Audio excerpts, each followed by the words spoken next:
کابل ته د پاکستان د صدر اعظم عمران خان سفر ولې راغلی وسې وکړل او سې وویل. ګرانو لیدونکو السلام علیکم. د پاکستان لومړی وزیر عمران خان نن په یو ورځني سفر کابل ته راغلی و.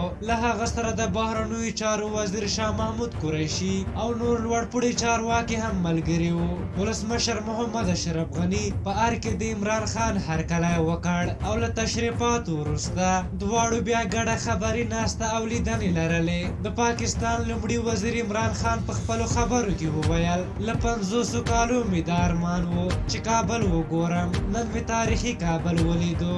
دغه راز عمران خان زیاته کړه په داسې حال کې کابل ته سفر کوي چې افغانستان کې تاوتریخوالی ډېر شوی. په دې وخت کې د سفر موخه د ډاډ ورکول دي چې د پاکستان خلک او حکومت د افغانانو په څېر یو ډول اندېښنه لري. موږ افغانانو ته سوله غواړو ځکه افغانان تر هر چا زیات سولې ته اړتیا لري. عمران خان وویل افغانستان او پاکستان دواړه باید طالبان وهڅوي چې د سولې خبرو ته لا ډېره غاړه کیږدي. د عمران خان په وینا کابل ته د سفر لپاره ځکه دا وخت ټاکلی چې افغانانو ته ډاډ ورکړي چې پاکستان به تر خپله وسه د تاوتریخوالي کمولو کې خپل رول ولوبوي.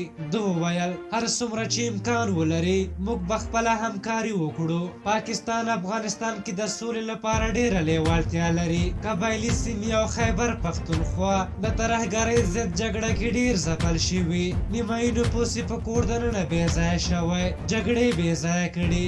دواړه غاړو ته خلک اغېزمن شوي. عمران خان وویل 50 کاله مې غوښتل چې افغانستان ته راشم خو هېڅکله داسې فرصت نه و برابر شوی مګر ولسمشر اشرف غني بلنه راکړه چې دا تاریخي ښار کابل ووینم. په 1960 کلونو کې کابل د پاکستانیانو لپاره ښه ځای و. همدې خبري غونډې ته افغان ولسمشر محمد اشرف غني وویل افغانستان او پاکستان باید یو بل ته درناوی وکړي او یو ګډ تفاهم ته ورسیږي او د سولې بهیر کې ګډې حاصلات زیاتې کړي. ښاغلي غني وویل افغانستان کې د ټول شموله اوربند په هڅه کې دی او نور تاوتریخوالی د منلو وړ نه دی او په تیر کې مو چې کومې ستونزې لرلې په کار ده چې پرې غالب شو او د افغانستان او پاکستان ترمنځ د همکارۍ یو ګډ لیدلوري ته ورسیږو او له یو بل سره همکاري وکړو. وروسته بیا ځینې نورې ناستې او لیدنې هم وشوې. دغه راز د کرکټ لوبغاړو هم له عمران خان سره ولیدل او هغه ته یو بیټ ډالۍ کړ چې د افغان لوبغاړو لاسلیکونه پرې شوي وو. په هر حال د یادولو وړ ده چې د عمران خان د سفر لپاره پراخ تشریفات نیول شوي وو او نن پلازمینه کابل کې عمومي رخصتي وه. خو بلخوا د عمران خان د سفر سره هم مهاله په خوست او پکتیا ولایتونو کې